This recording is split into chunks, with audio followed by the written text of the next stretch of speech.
Welcome to the ACIT Science Podcast, the official podcast of the Association for Critical and Interdisciplinary Thinking. We are a global nonprofit organization dedicated to spreading education around artificial intelligence, neuroscience, and social change. In this podcast, we are hoping to provide insightful discussions with young professionals and world-leading researchers alike. I'm your host, Manuel Brenner, and now without any further ado, let's jump right in. Hi everyone, I'm here with Carlos Leipner. Thanks a lot for joining us on the ACIT Science Podcast. Thank you. As usual, I will start with a short introduction on your background. So you are currently director of the Global Nuclear Energy Strategy Program of the Clean Air Task Force. And in this capacity, you lead the Clean Air Task Force efforts to develop and implement a pathway for expanded, safe and economic use of nuclear energy globally and to address climate change and support expanded energy access that will also increase in the next couple of decades quite dramatically. In the first two episodes with the Clean Air Task Force, we have actually talked about the work you are doing as the Clean Air Task Force more generally with your director, Armin Cohen. And we spoke about carbon capture and storage more specifically with Lee Beck. And in our third episode now, we face a somewhat more controversial topic, I guess, that has its own history of political controversy. And I think it's still quite controversial to this day, although there are new trends emerging that I hope we can talk about. But before we go into the details of nuclear energy and what's happening, I wanted to start perhaps with your backstory and your background of how you ended up at the Clean Air Task Force and how you ended up working on nuclear energy more specifically. Thank you, Manuel, and Glenn. Thank you for the invitation. It's a true pleasure to join you and your audience here in this podcast. My name is Carlos Leipner, and I was born and raised in Brazil. A country in which in the 1970s and 80s started its energy transition, particularly as a result of the oil crisis of the 70s, and focused on broad deployment of hydroelectric generation capacity, as well as starting its commercial nuclear power program, first with the support of the United States, and then through a comprehensive bilateral agreement between Germany and Brazil, which included nuclear technology transfer. From that time, I developed a passion for the energy sector, for the exciting technology, innovation that it promoted, and for the impact of clean energy solutions to meet the demands of a growing economy. I eventually moved to the United States and became a nuclear engineer. I have been privileged to be involved in the global nuclear industry for almost 30 years, most of it in the private corporate world, but then as a consultant and now working for a Clean Air Task Force.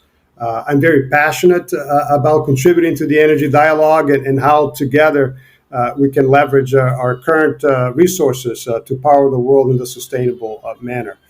But Clean Air Task Force, as you know, is a global nonprofit organization working to safeguard against the worst impacts of climate change by catalyzing rapid development and deployment of low-carbon technologies. We're a pragmatic, non-ideological advocacy group with very bold ideas, right, that's needed to address climate change. So within CATF, I lead the efforts, as you mentioned, to develop and implement a pathway for expanded, safe, and economic use of nuclear energy to address climate change and support expanded energy access.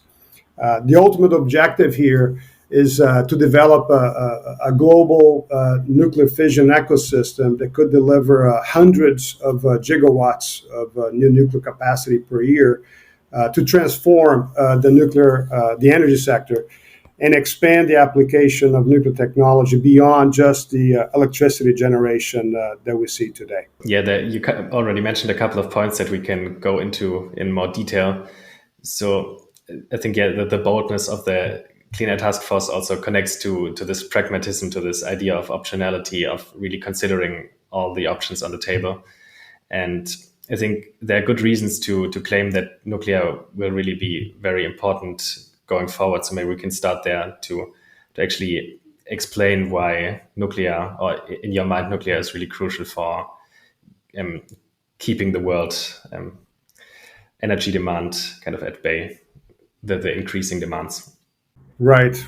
No, I think so. After decades of debate, right? I think it's becoming clear that the question is not really whether we need to address climate change, but really how, right? And in the last couple of years, there has been a momentous shift in public policy around the world, right? Countries representing over 90% of the world's GDP, population, and CO2 emissions, have committed to varying degrees of formality, right, of reaching net zero carbon emissions over the next several decades. And zero carbon electricity and zero carbon fuels are generally regarded as keys, right, to eliminating global carbon emissions. But now comes the hard part. How do we actually achieve those goals, right, in time and at an affordable cost? And I think that's where nuclear comes in a little bit. A good part of this answer lies in the increasing availability of low-cost wind and solar energy and energy storage. I think that's a fact, and it's great. Most economic studies, including those that have been commissioned by CATF, show that future lowest cost decarbonized electric systems will be powered substantially by these renewable sources. But if you look at these studies, whenever comparing various energy portfolio mixes, scenarios, inevitably the conclusion is that the lowest costs are achieved by having a substantial fraction or share of the energy provided by electricity sources that are available 24/7, 365 days a year, regardless of season or regardless of weather conditions. And so we call that the clean, firm power or base load power. And such generating sources are like geothermal energy, hydrogen combustion, natural gas with carbon capture, but clearly nuclear energy as well. Nuclear energy has played, Manuel, an important role in providing clean, reliable electricity, right, for over 50 years. But it only still represents 10% of the global electricity generation. In the US, it's about 20. France, as you know, it's over 70%. So why is the interest in nuclear? I think if you go back to why nuclear came into play in the first place decades ago, it was the focus on energy security. Nuclear technology is very energy dense. It requires very reduced footprint. We have an abundance of uranium in the planet. It's relatively low cost, although issues with capital costs, but very low OPEX and competitive OPEX. No air or water pollution. It's good for the environment. So those were the original drivers. And if we fast forward to today and into the future, what's driving new countries to look after nuclear? It's still the same drivers that I just mentioned, but in addition, this focus to find solutions that are zero greenhouse gas emissions, have base load power, high capacity factor, generation sources that can operate very stable, that provide a small footprint in terms of gigawatts per square kilometer, and very resistant to extreme weather. And nuclear provides all of that. So we see nuclear being playing a very important role in this energy transition that we're seeing here. From the points you mentioned, there are a couple of problems associated with nuclear in terms of pollution and in terms of the efficiency that we observe now. I think a really important point that you mentioned is this idea that you definitely need to factor in storage cost and seasonality when computing how much a kilowatt hour of energy costs from a certain energy source, because solar might be cheaper during summer, but it's not feasible to operate your electricity net for the entire year only with wind and solar, for example. So that seasonality component is really crucial. But as a Clean Air Task Force, you are also looking into advanced nuclear energy. So the advanced is really also an interesting component that you're looking at. And there's also technical innovation on that front. So what are the crucial problems with nuclear that you think are driving that kind of innovation in that sector? And what are the main developments that we can hope to expect? Yeah, it's a great question, and as you rightly pointed, so there are have been legacy issues with the existing deployment of nuclear, right? So to put into context, nuclear today, we have approximately 440 operating reactors in about 30 countries. And there are 50 more reactors under construction today. So we do see it's a very dynamic sector. Now, the vast majority of these operating plants are what we call second generation technologies that have been deployed since the 70s and 80s. And in the last 15 years, we've seen the deployment of the third generation of nuclear technology, which are representing the reactors being built today in France, in the UK, in China, the United Emirates, and other countries. All of these are based on light water technology. Now we're seeing the development of advanced nuclear reactor technology. Some of these are called fourth generation, which are bring even more novel technologies to the marketplace, such as high temperature gas cooled reactors, liquid metal, molten salt, and other types of technologies. And they come in different sizes and different applications. And I think that's where perhaps it brings some interest too, and I'll address some of the challenges in a minute. But some of the interesting new developments are the smaller size, right, which make nuclear perhaps more applicable to limited grid locations and more flexible operations. Much simplified designs, again, to address some of these legacy issues. Greater modularization and factory fabrication. As I mentioned, more flexible operations in terms of meeting the demand and dispatch of energy. And really what the key is broadening the application of nuclear to other markets that so far nuclear had not played into, such as I mentioned, nuclear is today applied to the electricity generation market, but the electricity generation only represents 20% of the global energy matrix, right? So the remaining 80% today is completely, almost all dependent on fossil fuels. So, and many of these segments are very hard to electrify or decarbonize. So we really need to think of transitioning those to zero carbon fuels, such as hydrogen and ammonia for transport, marine shipping, industrial applications. And that's where nuclear, I think, can play a huge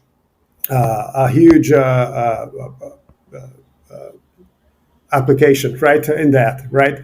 But like you said, there has been many issues with nuclear. Why hasn't nuclear has scaled up before? Many factors. So an example, although some of the nuclear projects today offer modular construction and provide greater simplification of the design, most of these projects are still site-built plants, right? They have had issues with cost overruns, schedule delays, many project risks to mitigate. And part of the issue is that the nuclear industry has struggled, Manuel, to go beyond what we call first-of-a-kind projects, right? The first design being implemented. Sometimes, okay, you do it in one country, but then when you try to do it in another country, it's a repeat of a first-of-a-kind project. And it's very difficult to achieve scale and be able to reduce cost, schedule, and risk.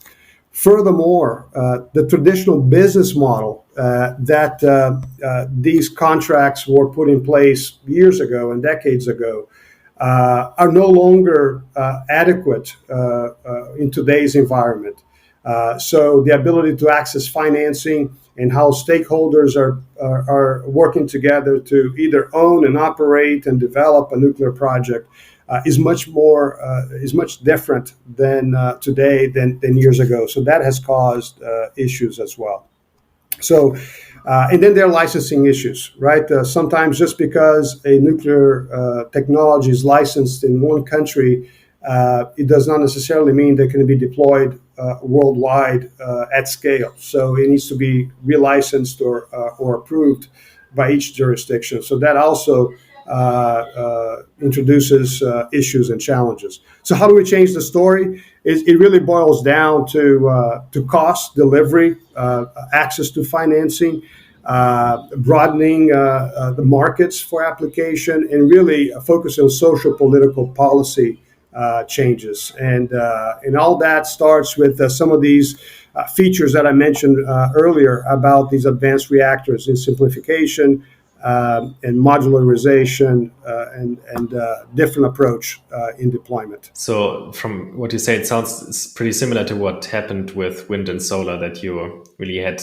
inefficient policy or incentive structures. And then as soon as you could scale up production properly, you had a really very substantial drop in prices for the last 10 to 20 years. So you would expect that to happen with nuclear as well, as soon as you can scale up manufacturing these nuclear power plants and like make them smaller and more efficient.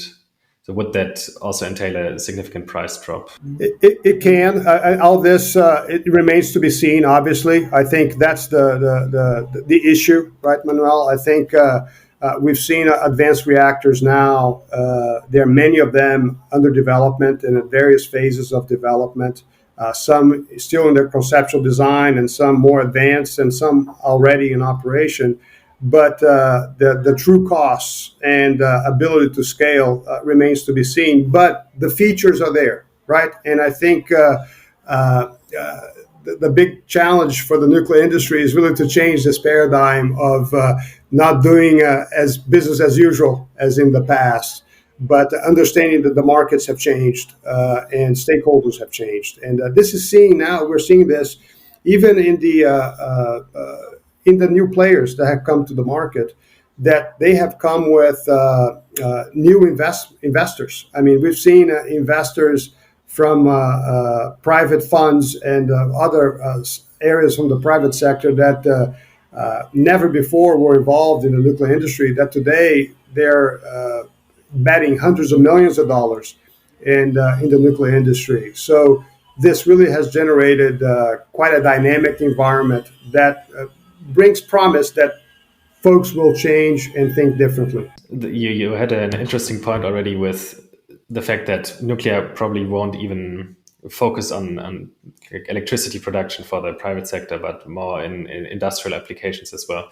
So this relates to a different question I also was planning to ask when it comes to like where exactly nuclear would come in the most handy when it comes to tackling climate change and really revolutionizing the energy sector. So would it be more in Europe, in the US, or in developing countries? So from that perspective of, again, optionality and focusing on the applications on where they are needed the most, where do you see nuclear coming up? Because in Germany, for example, famously, we are shutting off all of our nuclear power plants. So it's really hard to imagine that they are coming back here. But yeah. Right. No, it is a very challenging question. But as we look at I start with the question: what does the energy world would look like, right, by mid-century? And I think when you start looking at from that perspective, so there are many forecasts, right, from many different sources out there, but they all point and they're consistent in saying that the energy demand will continue to grow, and they will grow particularly in the emerging economies and developing countries, right? So typically Asia, Africa, Latin America. I think energy demands in the developed world, Europe, North America, remains relatively stable, although there's this demand to transition to clean energy sources, so that will still demand a lot of investment in these regions as well. But I think, so if to answer your question, I would address it in two ways. So in a broad manner, I think we would like to see nuclear energy to be part of this emerging, developing economies mix of energy solutions. And that's a key challenge, because many of these countries and jurisdictions do not have a very mature energy infrastructure today. Let's pick Africa, for instance, outside of perhaps South Africa and a few other countries in the region. The energy infrastructure it still needs to be developed substantially. So that's number one. And number two, if we envision that nuclear energy will have and play a role into that, they need support to develop that nuclear infrastructure as well. So those are a couple of key challenges. Number two, I think we see the opportunities in what we've alluded to, which is the expansion beyond electricity generation. And here, the use of nuclear to produce clean hydrogen is substantial. As an example, today, hydrogen is primarily produced by fossil means, right? Steam reforming, and at a very attractive cost, less than $2 a kilogram of hydrogen. Renewables are starting to play a great role into that. However, the costs are still at least 3 times as high, right? Roughly about $6 to $7 a kilogram of hydrogen. And if you look at the cost of production of hydrogen, roughly 40% of that cost of production relates to the energy demands, right? And the other 50 to 60% are sort of the infrastructure needed to, the electrolyzers and the operations needed to develop that. So the cost of electricity and the energy is very important driver for the hydrogen cost. And nuclear here, because of its very stable and very price competitive tariffs, can play an important role in driving down costs of hydrogen and playing a role in producing clean hydrogen to decarbonize and produce zero carbon fuels. So we see nuclear playing in these two ways, right? In expanding into the non-electricity generation and into these emerging, developing geographies. So I think one thing we observed recently with nuclear energy is, to put it differently, the climate goals of especially of Europe and the US are becoming really ambitious now, and even like move close to the point where we have a completely carbon-free energy sector at 2050. So this is not too much time anymore. So we have 28 years. And do you think that scaling up nuclear energy at these timescales, that it actually impacts climate change significantly, is feasible? Because now you mentioned we are still kind of at the point of these generation 2 approaches of nuclear and this slow building. And for example, in France, you have this power plant that maybe we can talk about later as well, that had a lot of delays and has been in construction for many years now. Right. Yeah, no, definitely. And we do share that concern as well. You know, I think, again, if nuclear remains its deployment the way it is today, as much as innovation has occurred and development, it's not going to really play a significant role in decarbonization. It will remain this 10% of the global electricity generation, and that's it. But so in order to really be impactful, say in the next 15, it needs to be impactful starting in the 2030s. Definitely by 2040s, we need to see already a deployment of these new nuclear systems at large scale. And so I would say, Manuel, the next 5 to 8 years, this decade, it's crucial to see if all this excitement and this momentum in terms of advanced reactors will really come to fruition. So things like deployability, how fast can we and how simple and efficient can we build these systems, right? We have some ideas on how that can be done. How much standardization can these nuclear projects achieve? Because we have a hypothesis that the higher level of standardization and commoditization of nuclear components and systems will drive costs down and improve delivery schedules and reduce risk. From a licensing standpoint, we do see a need to harmonize and perhaps standardize licensing processes. We're already seeing some steps towards that. In the small modular reactor environment, there are already different regulators trying to collaborate and work together to establish some basic guidelines and expectations for licensing. So these are encouraging aspects, but it remains to be seen. The next, as I said, 5 to 8 years, I think will be critical to see if starting the 2030s, we should start seeing a scale up of these new projects. So I know at the Clean Air Task Force, you are thinking about the problems usually from several different perspectives. So what are you currently focusing, like from a more pragmatic standpoint? Is it like the technological side of things, or is it really the driving the policy forward, or like creating these more better structures for scaling up? Yeah, so again, going back to my role at CATF, my task has been to lead the deployment of a comprehensive theory of change strategy for the global nuclear industry, really to transform the way that we think, design, manufacture, license, and finance, even use these technologies.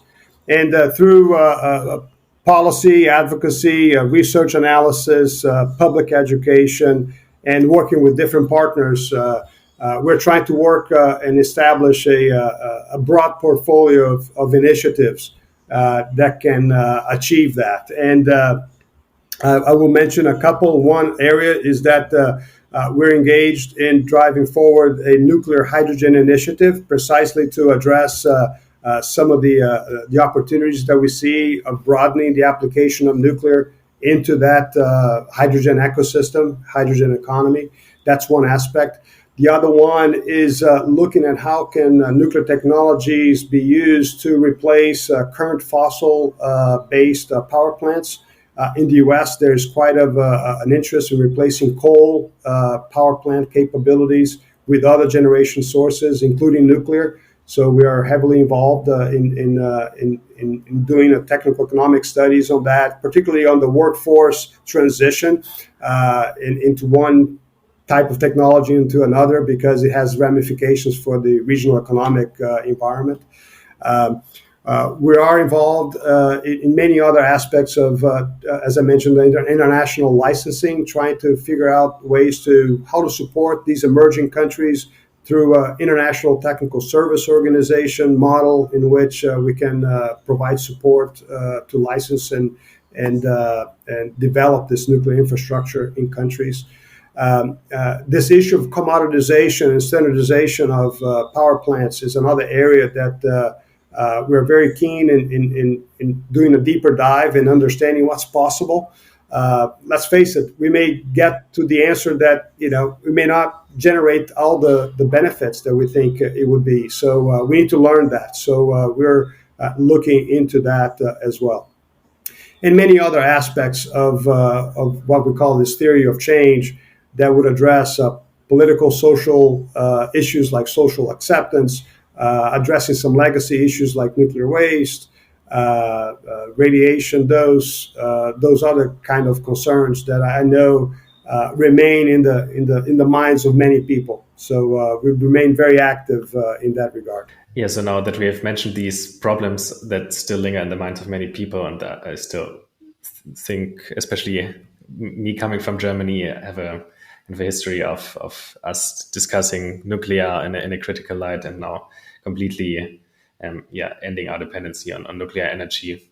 I think if in a certain sense, it sounds like nuclear, if it works, is a missed opportunity if we over-evaluated the risks. So from your perspective, like, what are the main risks? And would you think that we as a society, or like as mankind, kind of failed a little bit on the nuclear energy front because we perceived risks in an unrealistic way? Right. No, definitely. And that's something that's not just unique to nuclear, but across many different industries, right? And certainly the energy sector. But and that gets to the issue of safety. Maybe we can talk a little bit about that, because I think so. There's evidence, first of all, right, that over the last 6 decades of nuclear operation shows that nuclear is a safe means of generating electricity.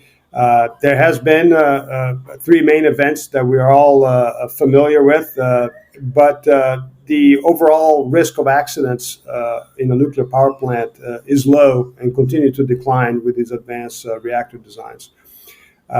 The consequences of an accident and or any other event are minimal compared to other commonly accepted risks.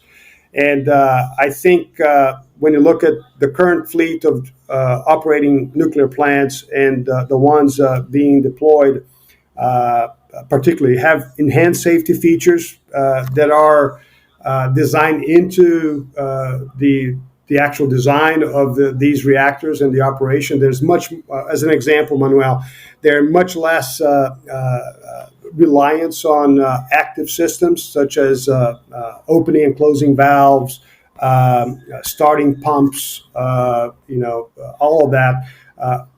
While increasing safety by leveraging basic physics principles like gravity, natural circulation, systems that require even less operator or human action to shut down a reactor safely and maintain it safely shut down if needed. So I think just like with any energy source, there are risks associated with their use, but these risks can be managed properly by technical means, by regulatory means, by policy, obviously, and advocacy, but also through public education, transparency, and communication. So you mentioned the gravity example. Can we go into that just as an example of how you can construe these passive safety features in nuclear power plants? Oh, sure. So the existing power plants in operation today, they are regulated and they safely operate without a problem. But most of their safety systems use a redundant number of systems to ensure that the reactor can be safely operated and shut down and cooled. But these safety operating systems require active systems, right? So somebody needs to push a button. That button sends power to a particular valve to open or close or to start a pump so that it can inject water or other coolant mechanism fluid into the reactor. We're seeing now the third generation of plants in the advanced reactors that this philosophy has changed. So we still need to cool and the reactor, but that's mostly done now by gravity. So using positioning of water sources, above the reactor vessel in such a way that during when needed during an event, instead of having to actively initiate a pump, water or cooling sources are directly and easily injected into the reactor vessel. Then, in order to further cool the plant, you need to remove the heat from the reactor into outside means, and usually need a pump to pump water. The new systems use natural circulation, in which as water heats up, it rises, and as it rises, it transfers its heat to other systems, and as it cools, it goes down and it returns to the reactor vessel. So very simple, in fact, very simple techniques that it's not rocket science, but it really enables an enhanced safety feature of these nuclear technologies. Yeah, maybe now that we've already at the risk assessment, I think a new component that I think wasn't really on people's minds too much, but now with the Ukrainian war has garnered increasing attention is kind of the human component of what happens if nuclear power plants are located in war zones and what other liabilities connected to that. So have these current developments kind of shifted your assessment of the safety, and do you think there are ways to counter these risks from an engineering perspective as well? No, great and complicated question, right? And I think first and foremost, I think both, again, the existing designs today and the nuclear designs being deployed and planned for the future do have very significant deterrent of external events, right? Of course, all within reason. I think, particularly after the events of September of 2001, most of the reactor fleet in the world did a pressure test, a stress test in its safety systems, and so things like a containment vessel or containment building that will withstand say, an aircraft crash have been implemented. And areas in which the safety systems are not directly located, in different locations, such that if an event occurs, you have redundant ability to provide a safe shutdown of the plant. Those are mechanisms and changes that have occurred over the years that have been implemented across the nuclear fleet.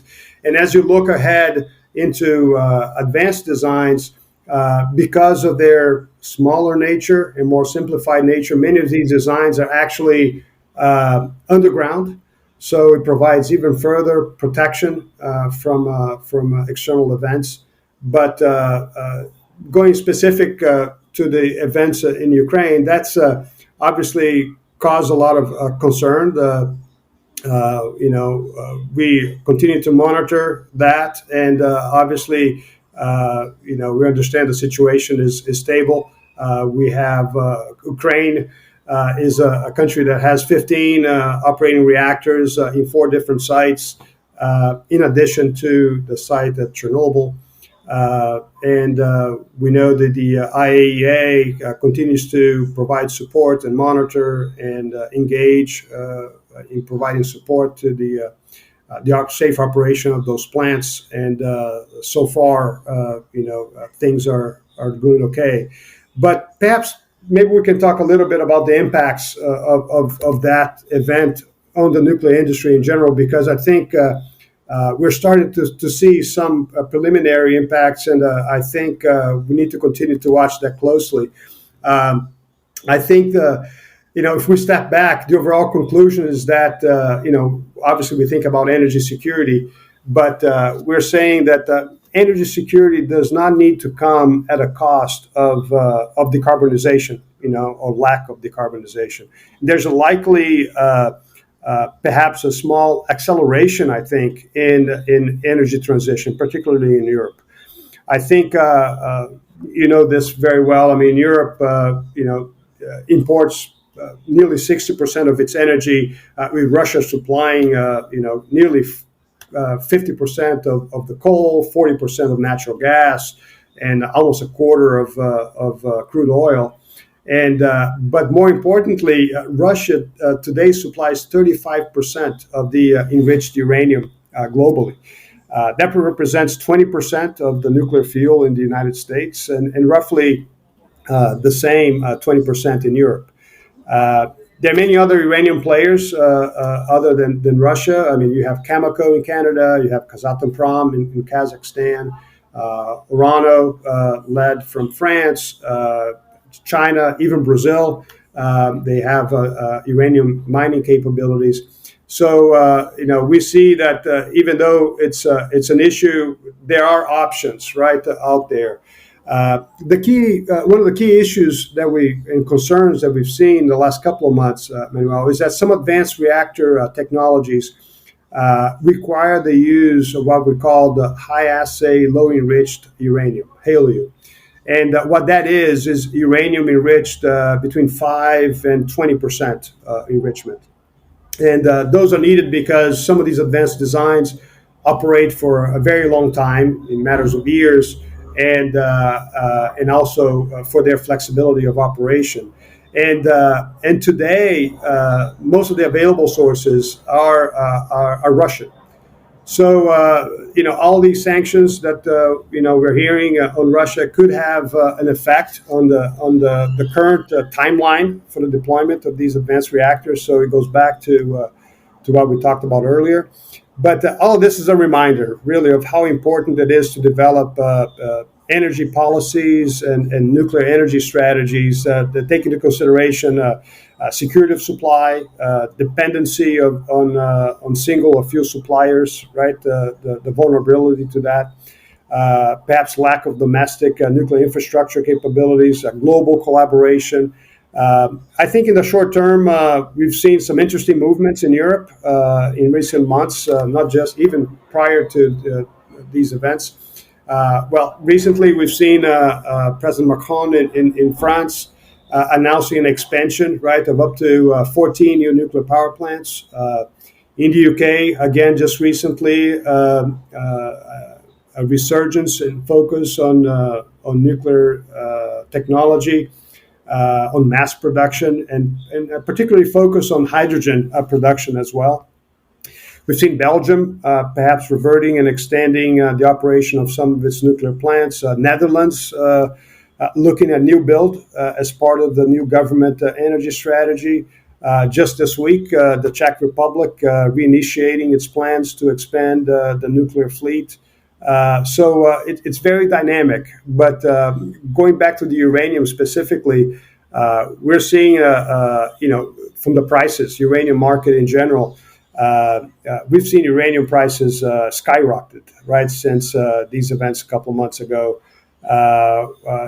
By 45%. Today it's about $57 a pound of U3O8, and there are some projections. For instance, the Bank of America recently forecasted that uranium prices will hit $60 a pound by the end of this year, and $67 by the end of 2033.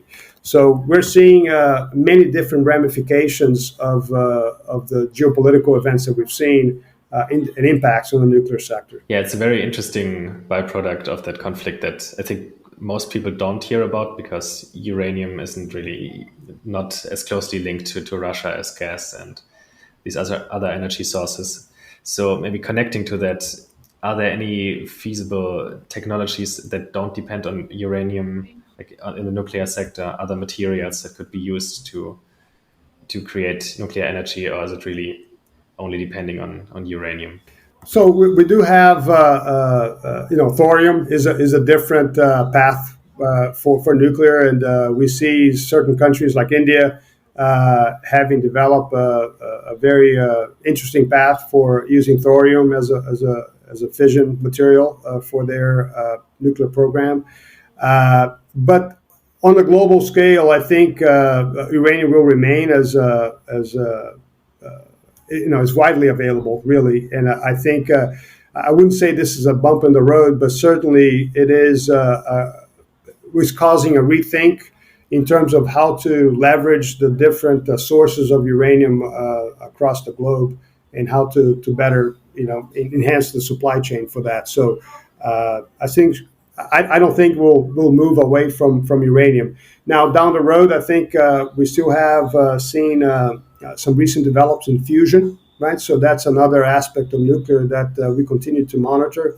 There has been a tremendous amount of investment in recent years in new fusion technologies, and it's not just about certain projects. There are, again, dozens of projects ongoing, and a lot of investments, private investments in new fusion technology. So we continue to monitor that, and they could play a very important role into this whole mix as well. Yeah, maybe that we can connect that to the general issue of nuclear waste, which I think we haven't spoken about so far, which I think naturally comes with uranium-based power plants. And I think there are several byproducts. First of all, you have the nuclear waste that is hard to deal with in a very sustainable manner. And the other aspect is that it's potentially possible to use that to develop nuclear weapons as well. So maybe we can talk about both of these points. Okay, no, that's fair. And indeed, we can't talk about nuclear if not talking about its whole life cycle, which includes decommissioning and waste streams. So I think we need to recognize that the electricity and energy generated from nuclear reactors results in very small amounts of waste, and it has been managed responsibly since the beginning of the initial civil nuclear power programs. There are several management strategies in practice, such as direct disposal or reuse in reactors to generate more low-carbon electricity.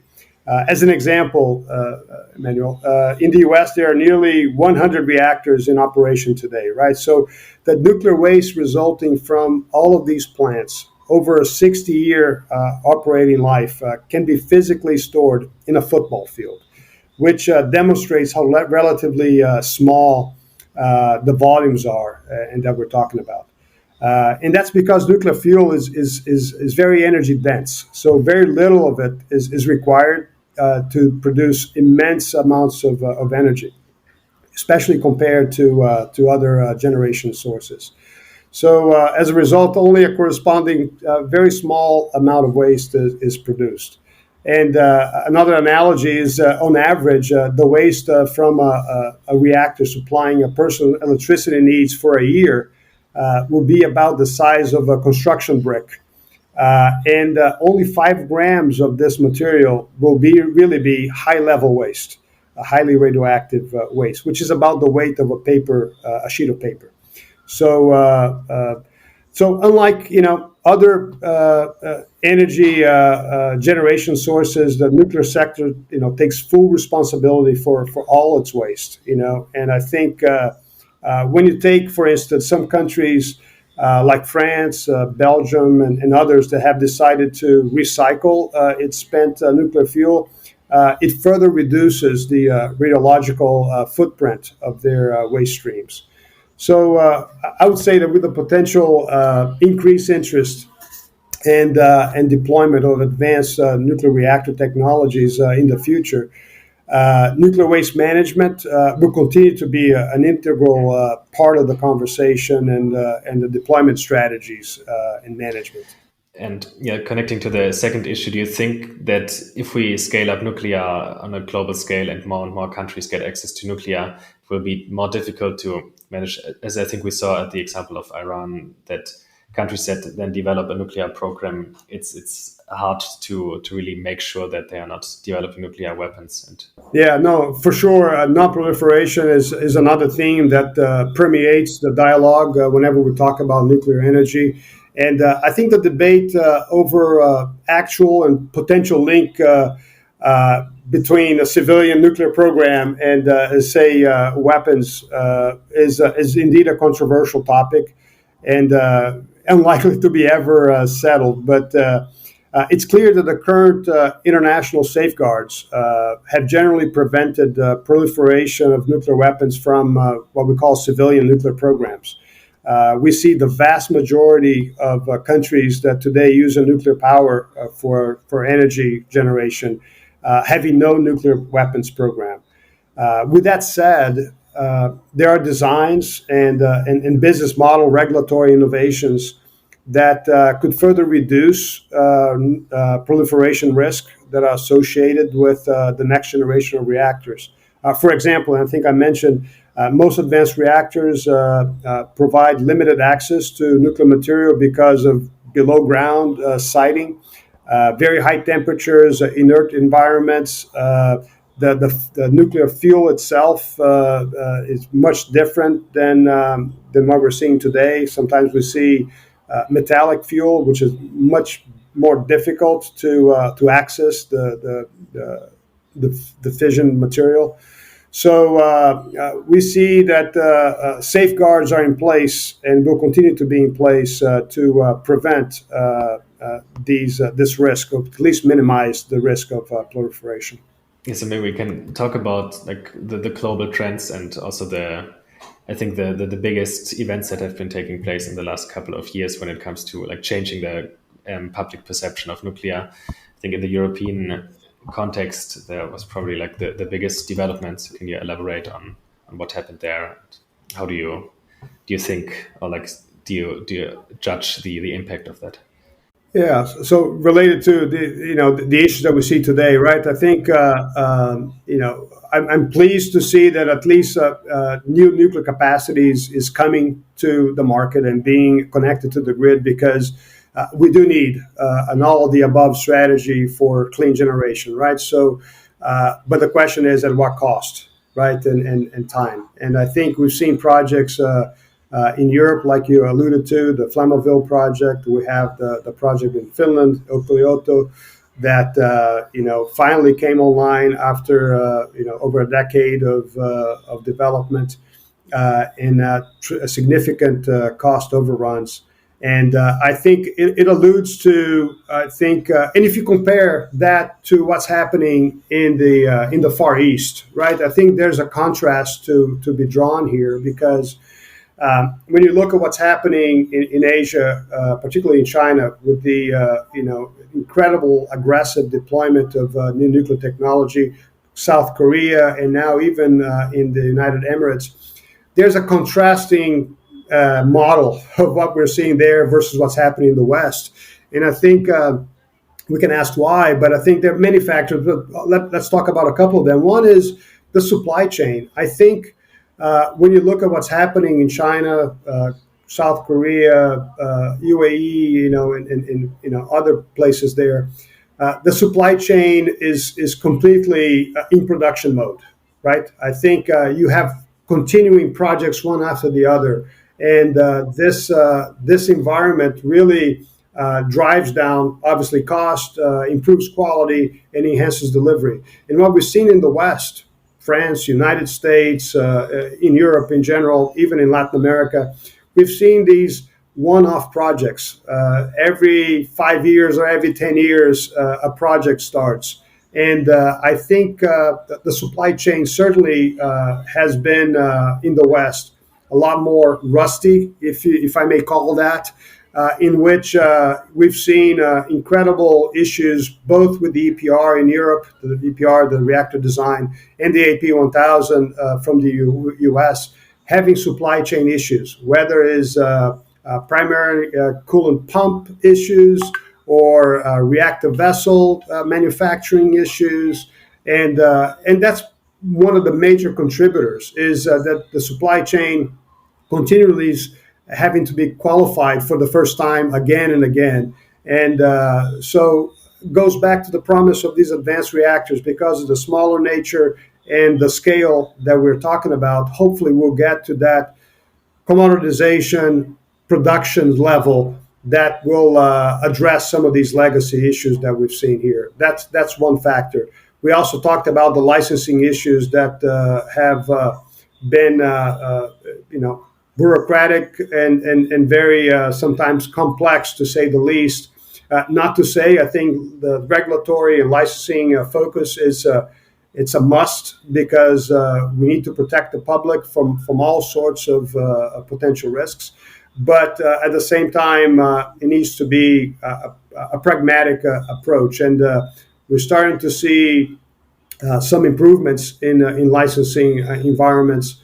And hopefully that would result, again, in better deployment of nuclear projects. Yeah, it makes a lot of sense given the uncertainty in the nuclear environment over the last couple of decades. You never really had the ability to grow an industry because there was always so much controversy around it. And if in China the government decides to deploy hundreds of new nuclear power plants, then it really makes more sense for the industry to develop properly around that.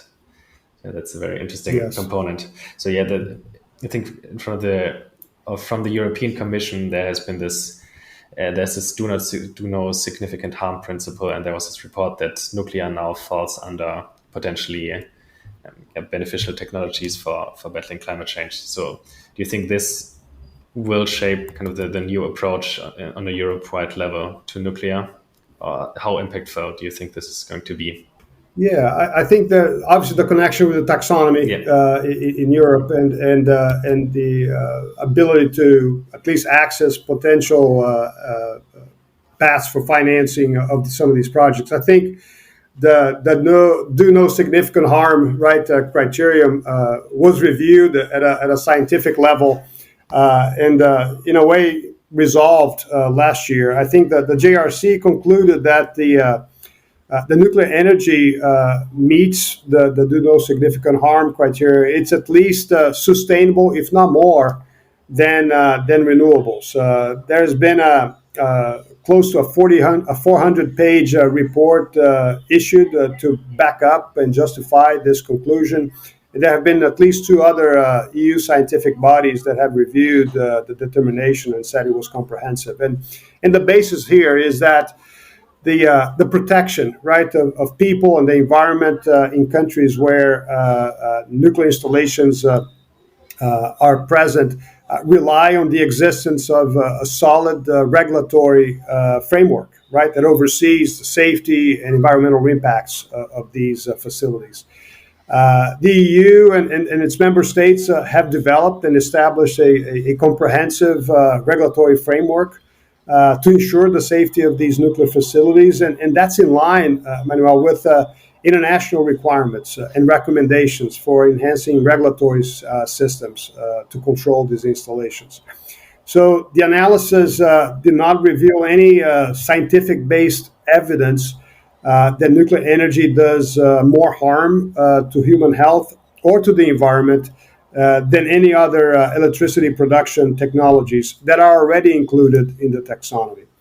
As an example, average life cycle greenhouse gas emissions determined for electricity generation from nuclear are comparable to values that are characteristics to hydro or wind. So we see this as a positive step, I think, into how nuclear could still play a role in the European energy matrix, and that will allow it to access some potential financing, just like other energy sources rightly need to, in order to, we require a lot of investment for this energy transition. So not just renewables, but I think all different sources, including energy, nuclear energy as well. So I think this all plays very well to Europe, really, in this energy transition.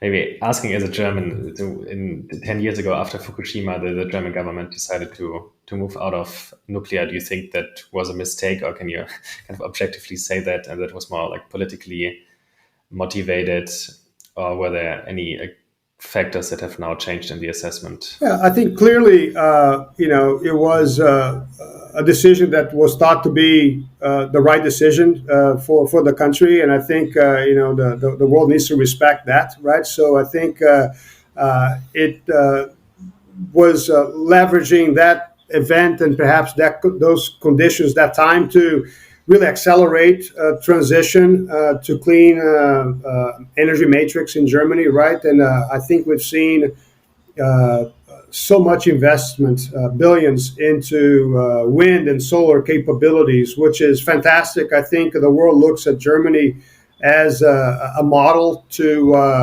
other potential energy systems to be emulated. Obviously, sometimes you can't. The conditions are different in different countries, so we can't just replace, or imitate the model in Germany, say, and put it in Brazil, because the conditions are different. But I think the world was looking at, okay, here's a developed country that is really focused on and going full speed ahead in really transitioning to a clean energy strategy through investment in renewables.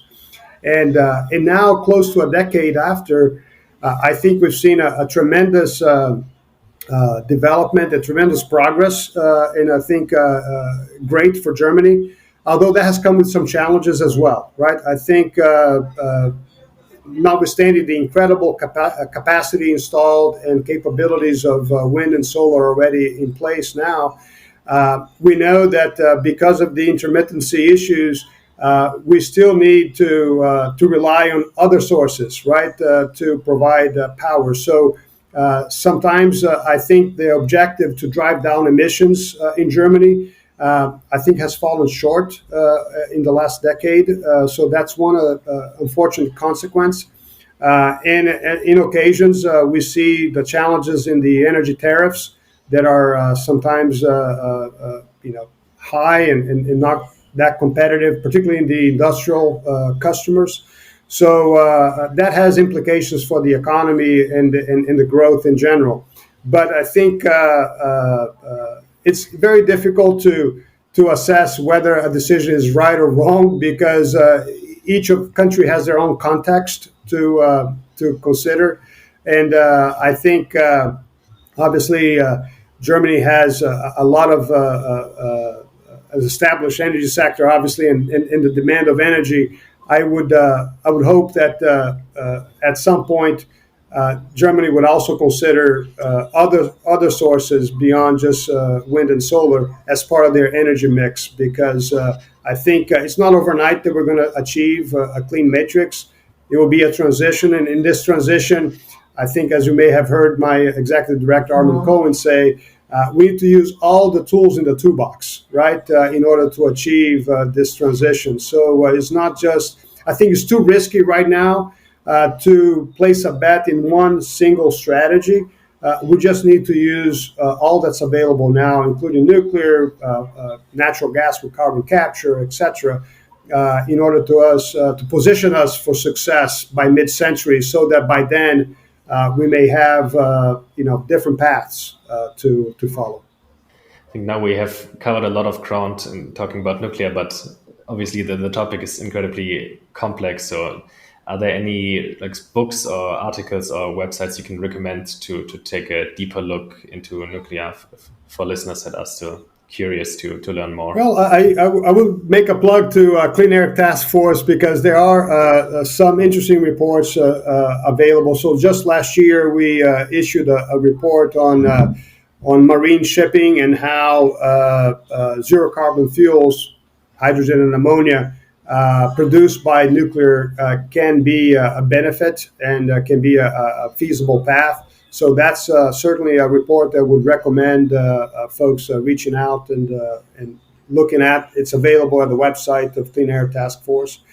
I think there are many others reasonable and reputable sources that I tend to look at. The International Atomic Agency, IAEA, is one that I frequently look at. The World Nuclear Association is one that I typically also take a look. The Nuclear Energy Association, which is part of OECD, is another one that I tend to follow very closely as well.